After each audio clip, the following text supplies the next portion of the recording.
Salut, salut. Donc, 14h51, tu trouves pas que c'est laissé en punition un petit peu longtemps? Pas tout à fait comme tel, parce que là, il faut.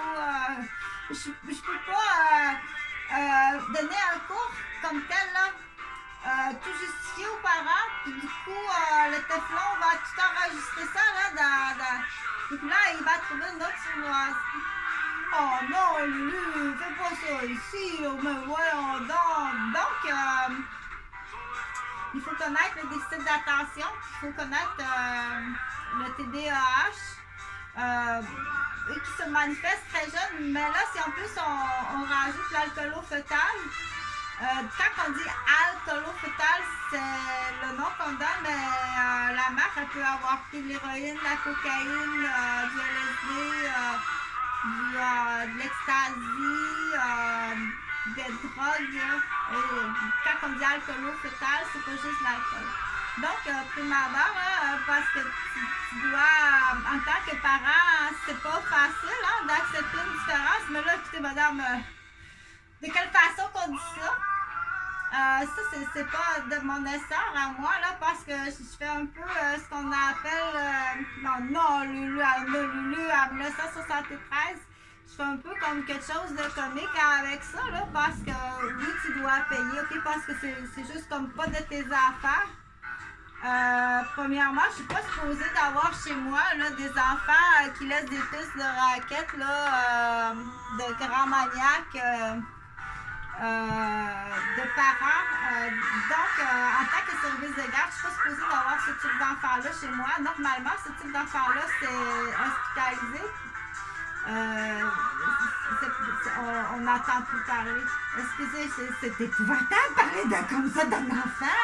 Mais jusqu'au jour où rendu à 25 ans, il fera bêtise. Très grave bêtise. Okay? Donc, même sans que ce soit alcoolo-fœtal, juste un TDAH, je sais que l'autisme, c'est vraiment plate, le TDAH. Le but de la vidéo, là, c'est comme le numéro. Oui, il y a certaines personnes qui vont rire de cette vidéo-là, il y a d'autres qui vont écouter. Donc, un vélo, numéro vidéo, à quoi ça sert? Ça sert à quoi, c'est-à-dire pour les services de garde ou pour les parents? Un enfant à TDAH qui est en punition, là, si tu es assis, ça le dérange pas. Ça le dérange pas.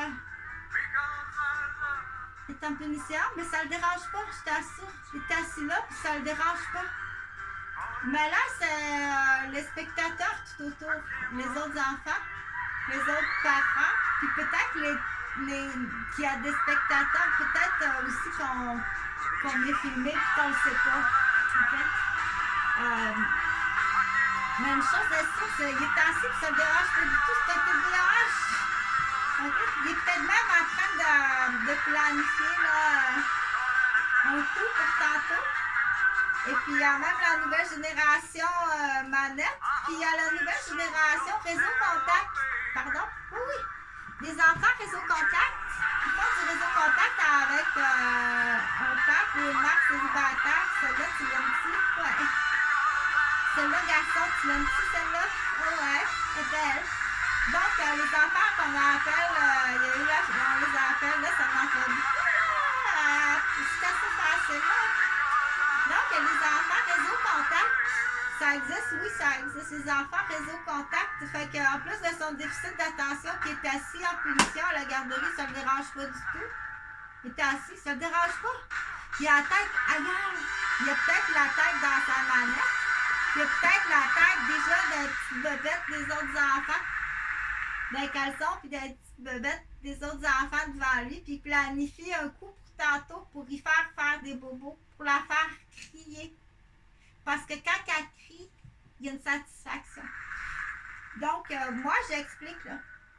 La première des choses, là, c'est ces enfants-là, ils doivent être diagnostiqués beaucoup plus jeunes. Puis, en tant que docteur, il faut que tu poses les bonnes questions au père, là. Faites-vous du réseau contact avec votre enfant à la maison?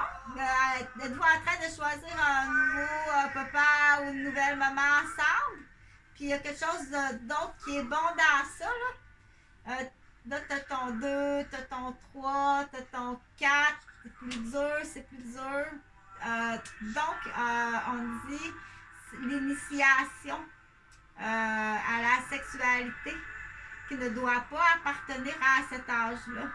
Okay? Qu'est-ce que ça a fait? Ça fait, il a vu le soleil trop tôt. Il a vu soleil, soleil, ou l'arc-en-ciel, arc-en-ciel, ou soleil, soleil, soleil. Il l'a vu trop jeune, trop tôt. Ce qui est très... ce qui est pas tout à fait recommandable. Là, on va à ce moment-là, on dit à Pierre Jean-Jacques d'Italie, d'Australie, puis de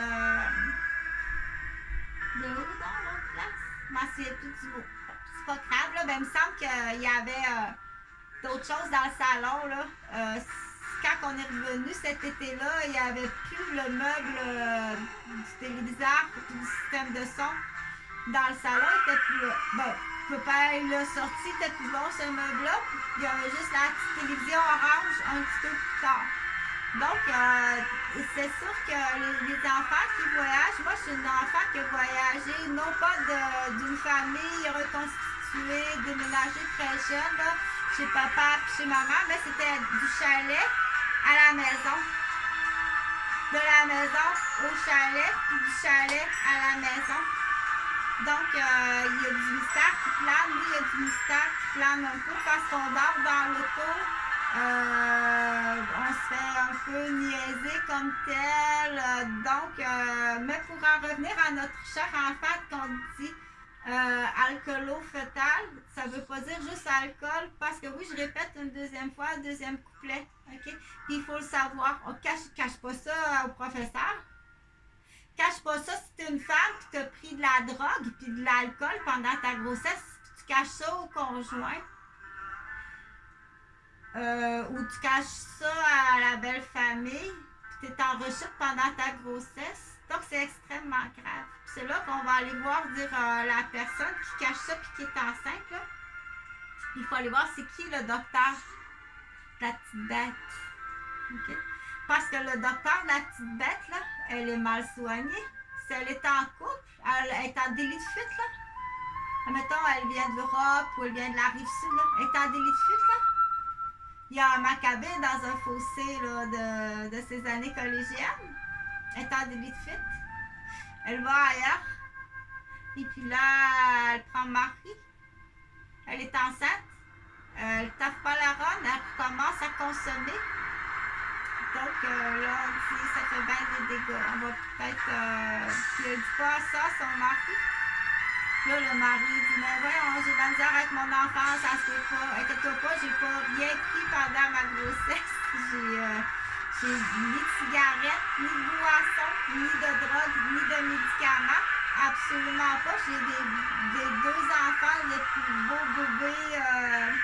des très beaux bébés en bonne santé à la naissance avec des apgards de 9, 9, 10. C'est quoi, c'est un apgard? C'est des points de... ça part... c'est ta course automobile de t'arriver à la vie. Donc, c'est 9, 9, 10 pour Jonathan. Jean-Frédéric, je pense que ce qui est important, c'est que les points, ils montent. Quand les points descendent, là, c'est... ça prend une équipe médicale. Dire, il est né à 9, oups, hey, on était à 6, puis à 4, qu'est-ce qui arrive? Qu'est-ce qui arrive? OK? Donc, si tu as fait une actualisation en soins infirmiers, puis juste ça, ça te dit rien de prééclampsie. C'est comme dire faire de la bicyclette, puis tu peux pas avoir oublié, ben tu vas venir m'installer un soluté. OK? Aussi simple que ça, fais-moi un poteau principal avec du dextrose 5%, 2 embranchements avec des poches de saline de 250 ml. Puis avec chacun des petits tubulures pour des antibiotiques qui vont aller dans des distributeurs électroniques calculés avec une rallonge. Si tu n'es pas capable juste de m'expliquer ça en tant qu'infirmière qui a fait une actualisation, dis pas que tu as oublié, là. C'est parce que tu n'es pas infirmière. Tu es monopolisé, donc il y en a eu, là. Puis on peut même soupçonner que c'est plus grave que ça. On peut soupçonner que c'est même plus grave que ça. OK, même au niveau de la direction de l'ordre de certains cégeps puis de l'ordre. On va rentrer nos Québécoises jusqu'à ça. Vous allez rentrer vos Québécoises, c'est même pas une infirmière, mais vous allez rentrer vos Québécoises au prix de d'autres infirmières. Donc, on peut même se poser cette question-là. C'est grave, oui, mais aussi c'est très grave au niveau des entreprises aussi. Mais pour en revenir au centre de la petite enfance, en tant que parent, quand tu sais pas, mais en tant qu'éducatrice en garderie, puis tu sais pas, puis l'enfant que tu gardes ou les enfants que tu gardes, j'avais pas les dossiers. Je savais pas que ça aurait changé beaucoup de choses, OK?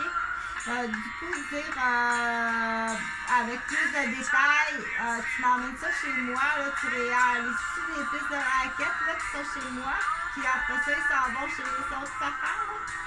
OK? Donc, oui, il faut sonner. Ça, c'est une autre sorte de cloche. Elle est fun, hein? Donc, puis, c'est tout le temps bon. C'est tout le temps bon. Les tous. C'est tout le temps bon, ça restera tout le temps bon, OK? Fait que, du coup, pour dire pour les autres parents, les autres enfants,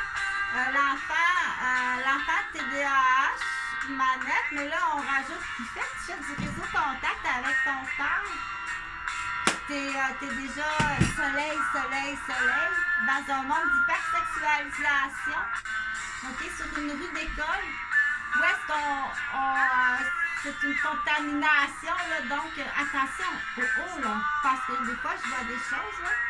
Le monsieur, c'est un Gilles de la Tourette. C'est un monsieur très gentil, très honnête, OK? C'est un Gilles de la Tourette, et oui, il y a des réflexes en lien un peu avec des tics sexuels, OK?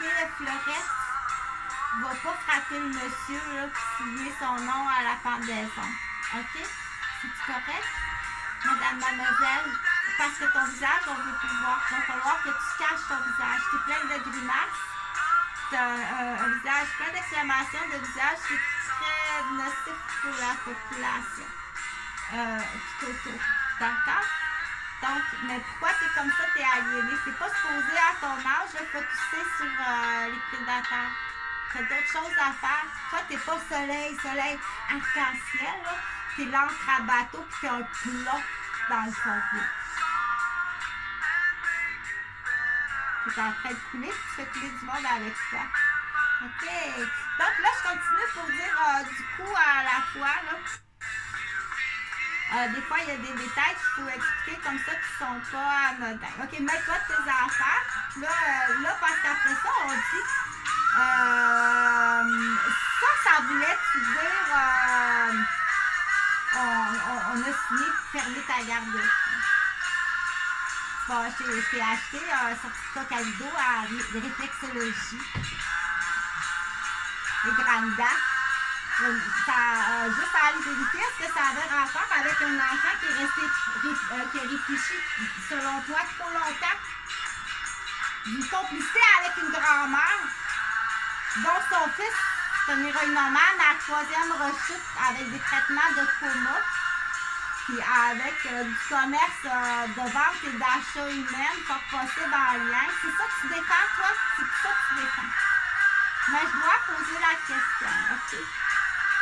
Donc, on dit dans la démolition du 189 rue Maisonneuve, dans la démolition du 2044 à Bois-des-Filions, puis dans la démolition du 337 rue Vaudreuil, il y a des victimes dans chaque groupe. Puis il y a des complices dans chaque groupe. C'est très payant. 50% de la clientèle sont millionnaires et tu dois payer. Et si tu penses que c'est en venant me baiser, me violer, puis me violenter dans la chambre à coucher de la garderie, que ça veut dire, ma tabarnak, tu vaux même pas 5 piastres, tu vas aller noter ça tout de suite. Et si les enfants sont majeurs et tu es au courant et tu es encore inactif parce qu'il va te manquer un morceau de gâteau, ben décolle!